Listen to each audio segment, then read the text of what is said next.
Hello बच्चों, कैसे हैं आप लोग। चलिए, आज हम क्या पढ़ने वाले हैं।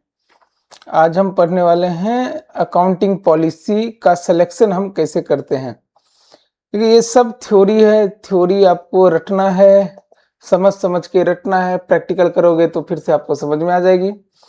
चलिए, हम मैनेजमेंट जब सेलेक्ट करती है अकाउंटिंग पॉलिसी, तो उनको इंश्योर कर अकाउंटिंग पॉलिसी कौन सेलेक्ट करेगा? क्या ऑडिटर? नहीं, ये करेगी मैनेजमेंट। मैनेजमेंट कौन? या तो टाई वाले मुंशी जी, कंपनी सेक्रेटरी साहब या सीए साहब आप, या फिर जो सीएफओ होंगे या जो मैनेजमेंट में लोग होंगे वो। तो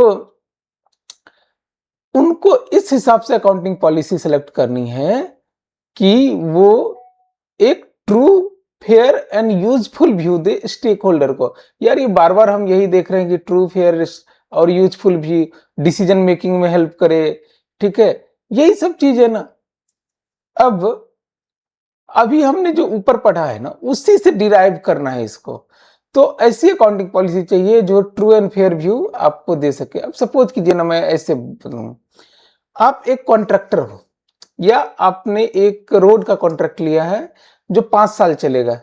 ठीक है, अब 5 साल चलेगा, या आपने एक बिल्डिंग बनाने का कॉन्ट्रैक्ट लिया है। आप एक कंपनी हो जो बिल्डिंग बनाती है, बिल्डिंग बना के बेचते हैं। ठीक है, तो आप सोच के देखो, और आपने प्रिलिमिनरी बुकिंग नहीं लिया, बोला कि जब बिल्डिंग बन जाएगा तब मैं बेचूंगा।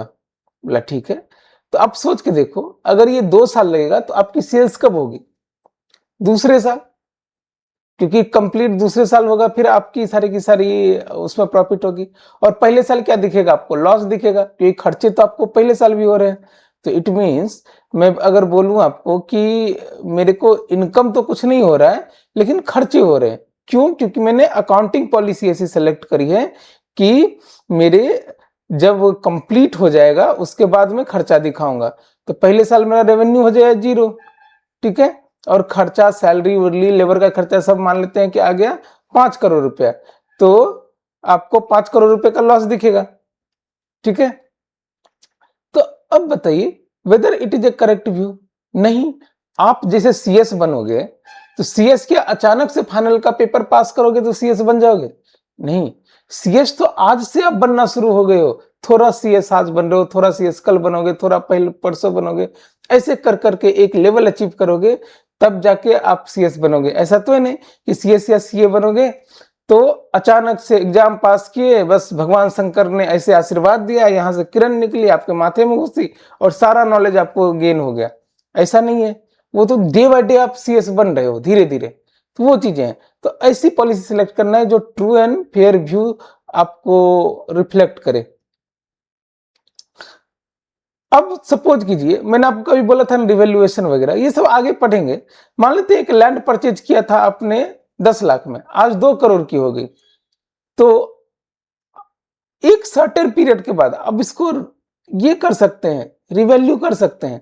मान लेते हैं कि आपने पटना में आज से 10 साल पहले फ्रेजर रोड में एक फ्लैट खरीदा था 35 लाख में, आज वो कम से कम 2 करोड़ रुपए में बिकेगी।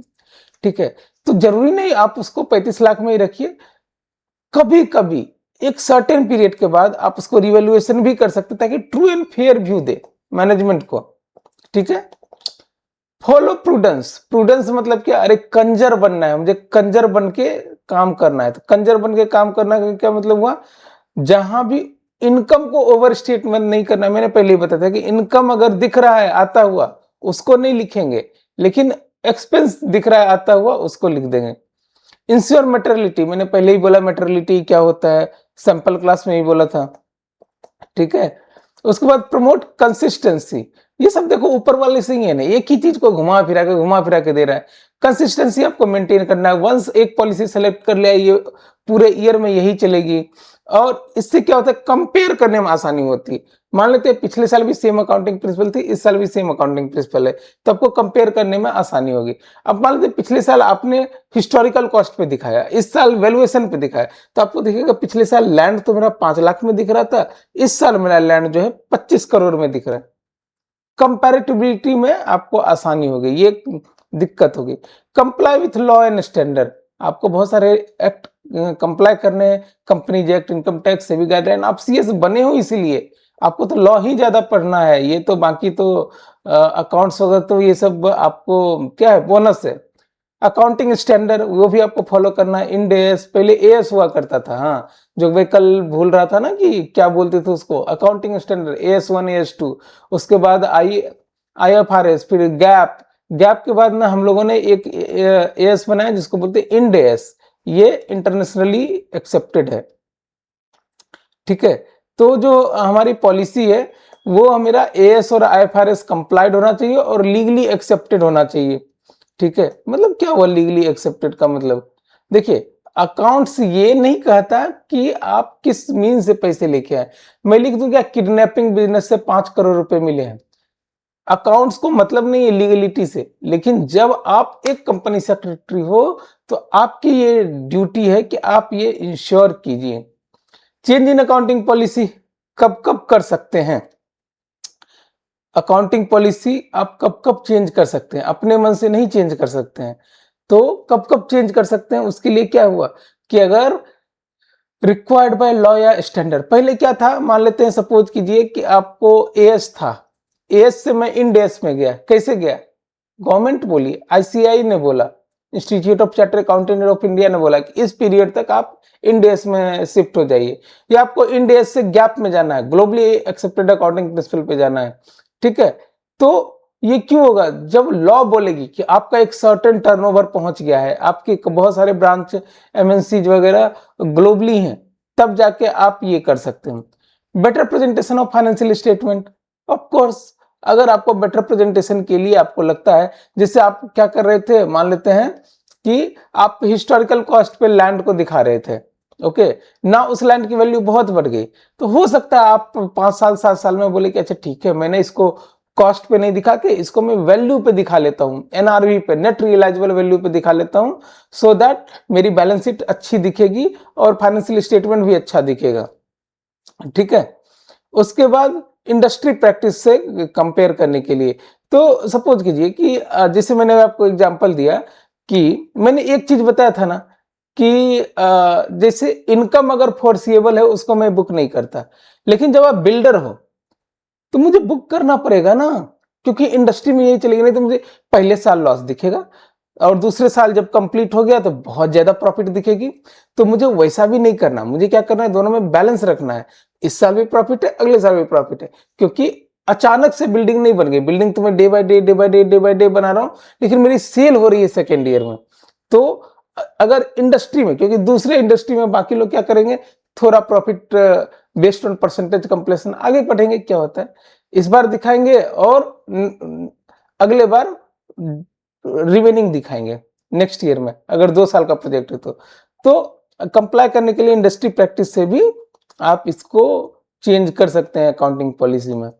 इम्पैक्ट क्या होगा, अगर आपने अकाउंटिंग पॉलिसी चेंज की तो ये क्या इफेक्ट करेगा, प्रॉफिट, एसेट, वैल्यू, लायबिलिटी, बस यही नहीं, यही 4 चीज तो है, और क्या है अकाउंट्स में, एसेट लायबिलिटी है, ठीक है, एसेट लायबिलिटी है ना, और प्रॉफिट या फिर आपको लॉस है, इतना ही इफेक्ट करेगा ना, profit loss asset liability, simple सी चीज है।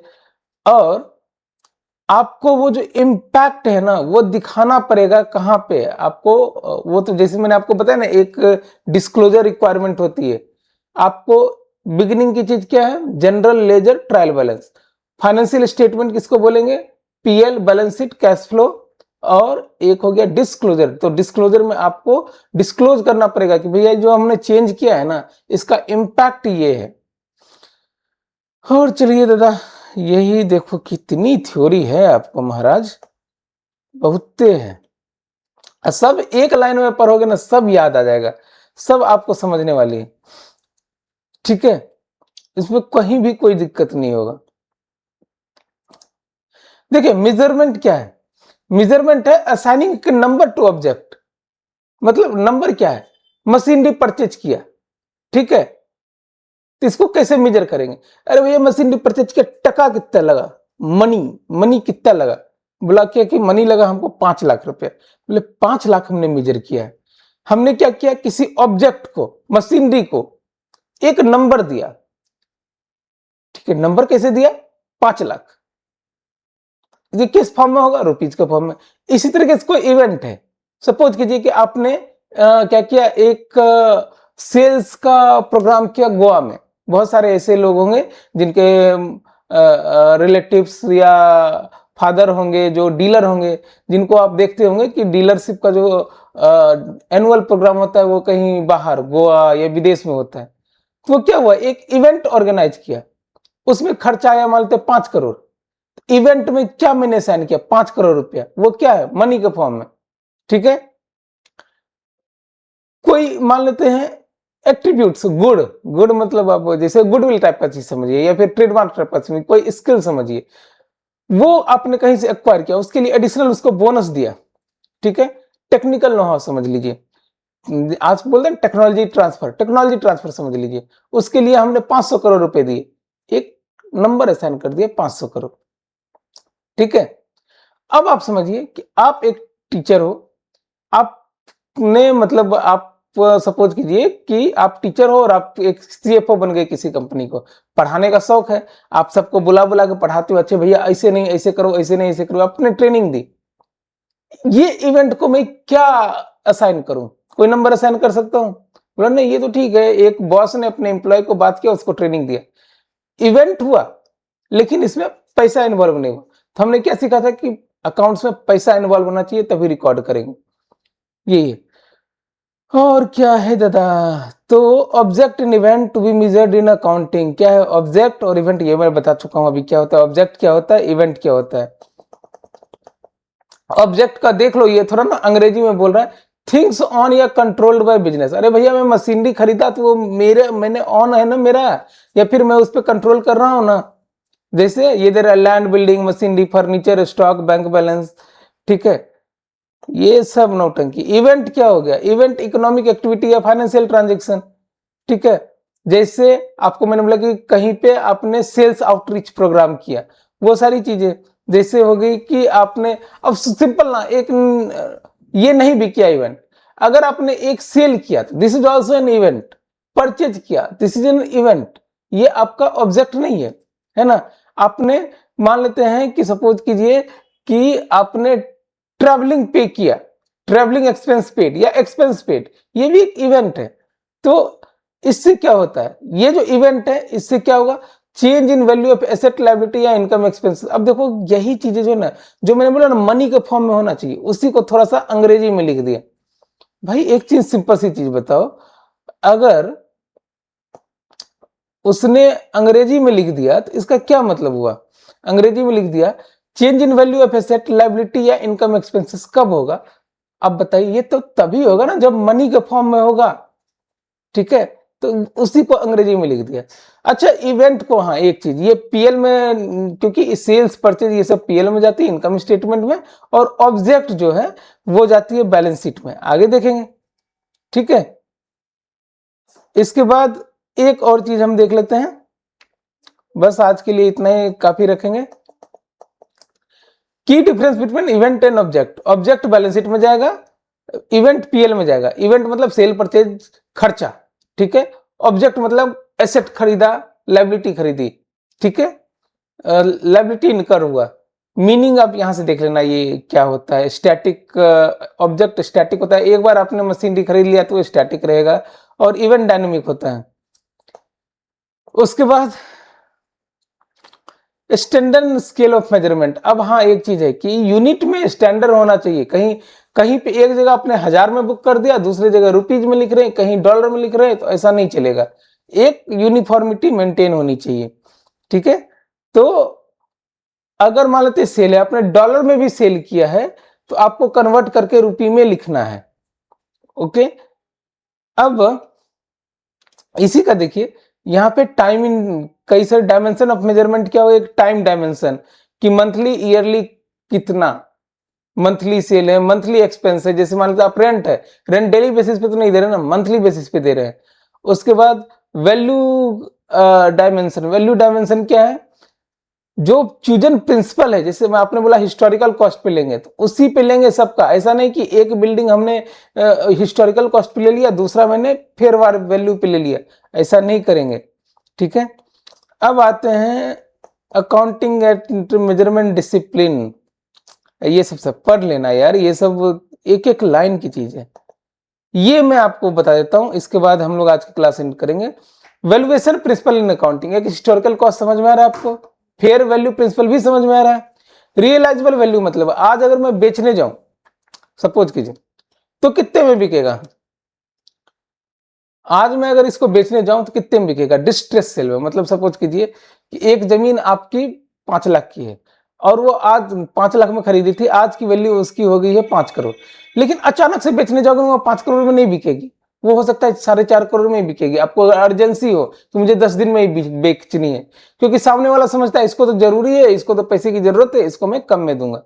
तो फेयर वैल्यू क्या है? 5 करोड़ है इस केस में, लेकिन रियलाइजेबल वैल्यू 4.5 करोड़ ही होगा, क्योंकि उतने में ही आपका बिकेगा, रियलाइजेशन उतना में ही होगा। और प्रेजेंट वैल्यू प्रिंसिपल ये आगे भी पढ़ेंगे कि मतलब लायबिलिटी को वैल्यू करते हैं at present value, future cash flow को डिस्काउंट करके कितना कितना उसको प्रेजेंट वैल्यू कभी और समझाऊंगा आगे, ठीक है। अभी बस ये 4 चीज रख लीजिए। तो चलिए आज के लिए इतना ही, मिलते हैं कर, थैंक यू।